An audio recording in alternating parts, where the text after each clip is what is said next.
If you want to know something about yourself, sit on your bed one night and say to yourself, you got to mean this. Like, you got to be desperate. This is no game, this. It's like, my life is not everything I want it to be, and perhaps it's not everything that I need it to be. And by need, I mean my life is so unbearable that the suffering that's attendant upon that is make me nihilistic, cynical, bitter, resentful, homicidal, genocidal, unable to have a good relationship, prone to punish people for their virtues because of my jealousy, driving the proclivity to see evil everywhere except within my own heart. Like, these are problems, man.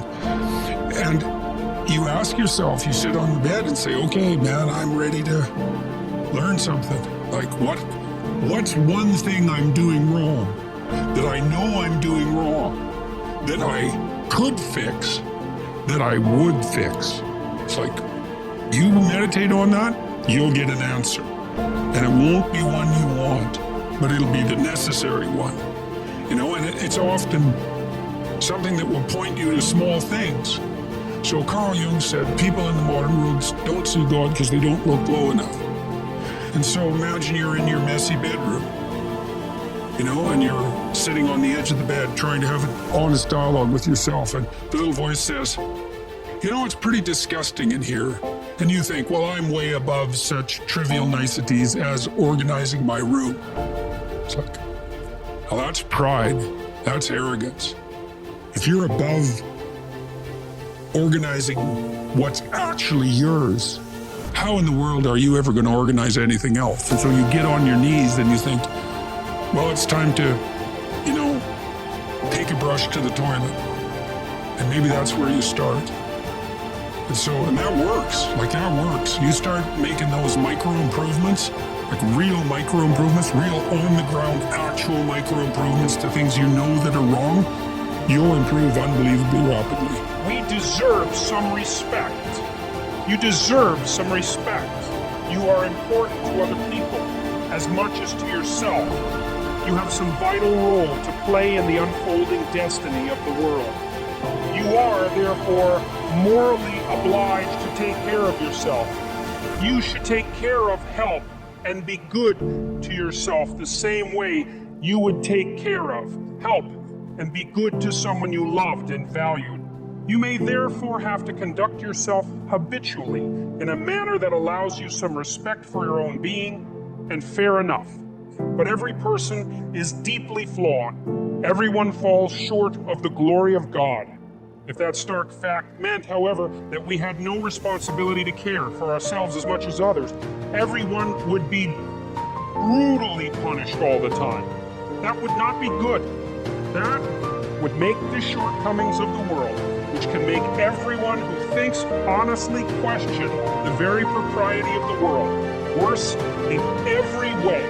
That simply cannot be the proper path forward. To treat yourself as if you were someone you were responsible for helping is instead to consider what would be truly good for you. This is not what you want. It is also not what would make you happy. Every time you give a child something sweet, you make that child happy. That does not mean that you should do nothing for children except feed them candy. Happy is by no means synonymous with good. You must get children to brush their teeth. They must put on their snowsuits when they go outside in the cold, even though they might object strenuously. You must help a child become a virtuous, responsible, awake being, capable of full reciprocity, able to take care of himself and others, and to thrive while doing so. Why would you think it acceptable to do anything less for yourself? You need to consider the future and think, what might my life look like if I were caring for myself properly? What career would challenge me and render me productive and helpful so that I could shoulder my share of the load and enjoy the consequences? What should I be doing when I have some freedom to improve my health, expand my knowledge, and strengthen my body? You need to know where you are so you can start to chart your course.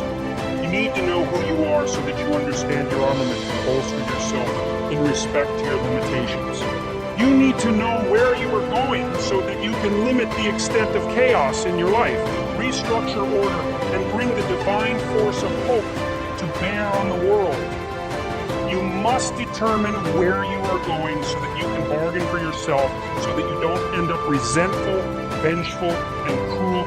You have to articulate your own principles so that you can defend yourself against others taking inappropriate advantage of you, and so that you are secure and safe while you work and play. You must discipline yourself carefully.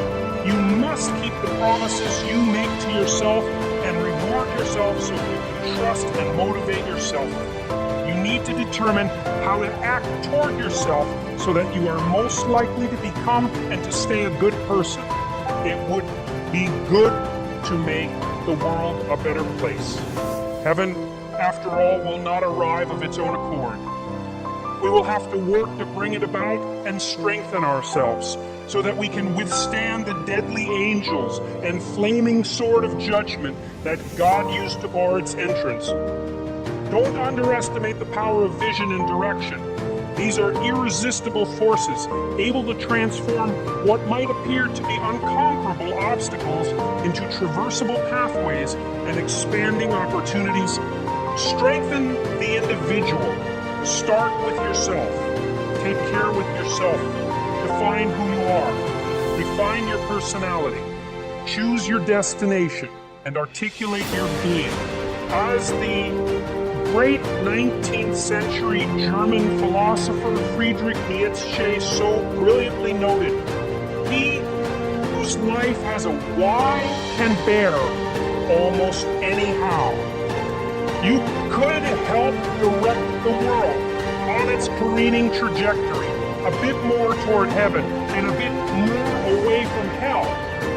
Once having understood hell, researched it, so to speak, particularly your own individual hell, you could decide against going there or creating that. You could aim elsewhere.